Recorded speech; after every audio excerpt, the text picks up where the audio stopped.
Alright guys, in the last lesson, you saw how we can handle simple events such as clicking on a button or hovering over it. Now in this lesson, I want to talk about some more complex events, such as the events that arise from within a form. Now, when you're creating web apps, it's pretty common that you're going to be creating forms for login, for registration, for contact, and there's some peculiarities. In order to really understand how forms work, we need to incorporate our knowledge about setting state and using state. So in this lesson, I want to tackle how you can get the user inputs from the input element and how you can use the submit button in order to use the information that the user has typed in. Just as we had the on-click event that we could add to our submit button, we also have an event on the input called onChange. And this is triggered every single time the value of the input changes. So when the user types something new inside. So we can create a function called handle change, which is going to be triggered every time the input is changed. Let's go ahead and log changed, and let's pass the name of this function over to our onChange. Now, when I start typing inside this input, namely changing it, you'll see that my handle change gets called every time I add a new letter. Now, this is not very useful because what we're more interested in is actually what the user has typed rather than the fact that they have started typing. The other thing to know is that when your input element triggers the function that's stored in the onChange, it also passes over an object. And that object corresponds to the event that triggered this onChange. And we can log various things related to that event. For example, we can log event.target.value. And remember that the event is the event which triggered the onChange. The target is the element that triggered this event. And the value or any of the other properties on the target are the things that correspond to the value of some of these attributes. For example, in addition to event.target.value, we can also get hold of the placeholder of the element that triggered the event or the type of the element that triggered the event. And if I hit save and start typing, you'll see that every time I enter a new letter, the first thing that gets printed is the value. The second is my placeholder. And the third is the type. And this happens every time I type a new letter. So let's get rid of these other two and focus on our event.target.value. If I start typing, you can see that every single time I type a new letter, handle change is being triggered, passing over the event that triggered the change, and I'm logging the current value, which corresponds to the text that exists in this particular input. Now, what if I wanted to use this value that the user has typed somewhere else inside my app or my component? Say if I wanted to change my hello, so instead of saying hello, it actually corresponds to what's being typed in the input. Well, to do that, I of course need to have state in my app. So let's go ahead and create a new constant, and then let's destructure our output of our useState to hold two things. One is going to be the name, and the second is going to be the function setName, which is going to help me update this name constant. And I'm going to set this to use state. And when I call this function, I'm going to provide a starting value, which is actually just going to be nothing, an empty string. And remember to add useState to the import when you're using this function. Now I can use this constant name inside my h1, and I'm going to add it right at the end after the hello. So opening up a set of curly braces, inserting the value of the variable name inside here at the end.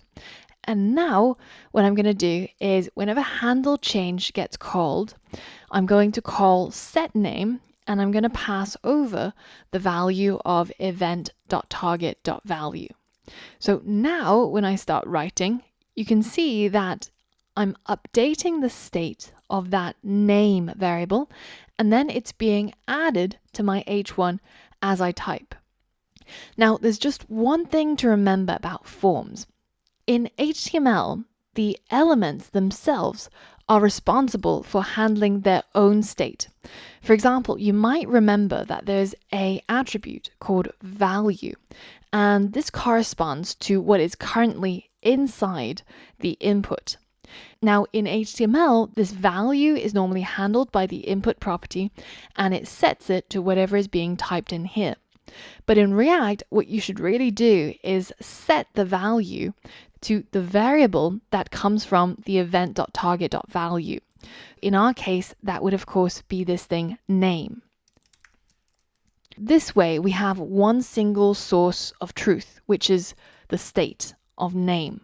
So whenever we use it inside other components, or when we have it as the value of the input, they're all corresponding to the same thing, and they're all going to match up. And this, in React lingo, is called a controlled component. And I highly recommend you to take a look at this link, which I'll add in the course resources, and have a brief read just of this paragraph where they talk about this concept of controlled components. And don't worry if you're seeing this documentation. In 2019, when I'm recording this, they're still showing class components, but in the future, hopefully they'll update this to show hooks instead. But the concept is the same. We have to add the value that comes from our state as the value attribute of our input, and keeping a single source of truth. And that's basically all there is to this idea of controlled components. Now, here's a challenge for you. What if I wanted to be able to type in a name, and then only when I click on the submit button does it get added to my H1? See if you can use what you've learned in this lesson and the last lesson to complete this challenge. Just as a hint, you're going to need to detect events in the submit button. You're probably going to need another variable to keep track of state, and you might have to also have a mess around with your code until you can get it to work. Pause the video now, give it a go, and then come back and we'll walk through the answer together. All right, so the first thing we need to do is we're probably going to need to add a on-click listener to our submit button. And when this button gets clicked, we're going to trigger a function, which I'll call handle click. Now, handle click doesn't need to look at the event data. It doesn't really care. It just needs to be triggered when the user presses on this button. So that's what we're going to pass in here, handle click.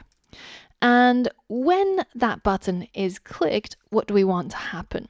Well, it's only in that moment when we want to take the value of the event.target.value that came from the input and then put it inside the H1. So instead of using the name variable, which is always going to be updated as we change the value of this input, instead, maybe we can use a different variable. Maybe we can call it heading text. And we can keep track of the state of heading text by using our useState hook. And we'll have another method called setHeading, and we'll set that equal to useState. And the initial value is also going to be an empty string. We don't want anything to show up after the word hello.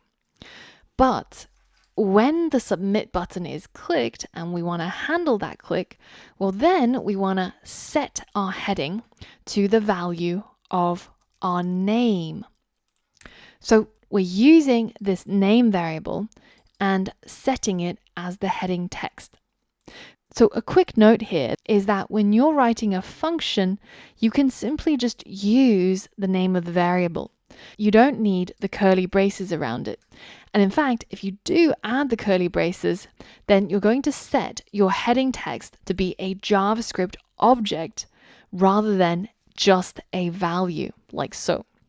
So that's a thing to be careful about. And if in doubt, you can always use the log statement to log what curly braces name looks like, which is an object versus what just the name property is, which is just the actual value. Once we've set the heading, then the value of name at this moment in time is going to become the heading text. And then the heading text should display in our H1. And if we check it out and click submit, then you can see this is how it's meant to work. Did you manage to get it right? If not, head back to your code and see if you can fix it and get it to work. Now, the very last thing I want to show you regarding forms is normally we're used to putting our inputs and our submit buttons inside an HTML form component. And so it would look something like this.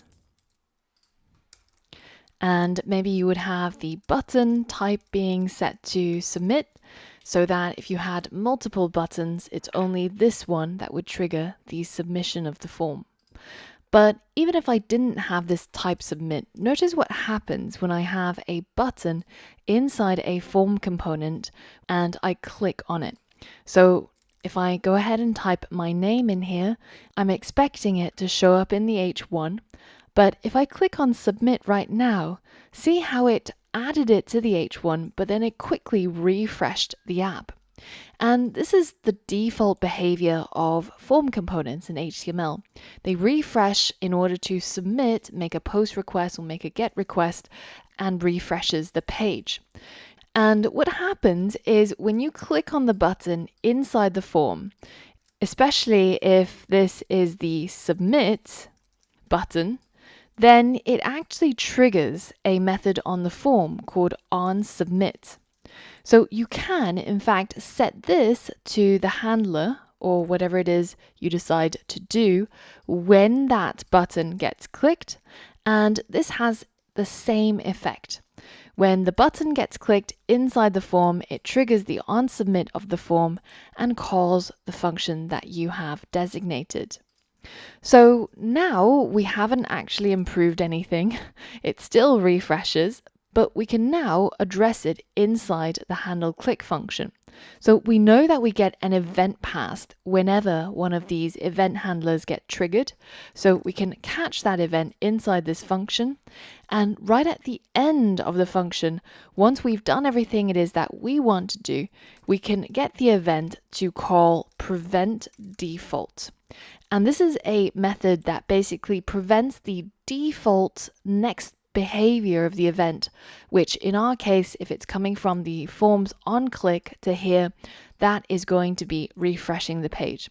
So now if I go ahead and type in my name and click submit, you'll notice that it gets added to the heading without the default behavior of the submission. So that's just a quick note that comes in really handy when you're working with forms in React. In the next lesson, I want to take you on a brief tour and compare using classes versus hooks to manage state. We saw classes being mentioned in the React documentation, so I want to demystify the concept and talk about why React is moving to hooks instead. And after that, we're going to learn how to manage more complex states, including how to save JavaScript objects using the useState hook. So for all of that and more, I'll see you there.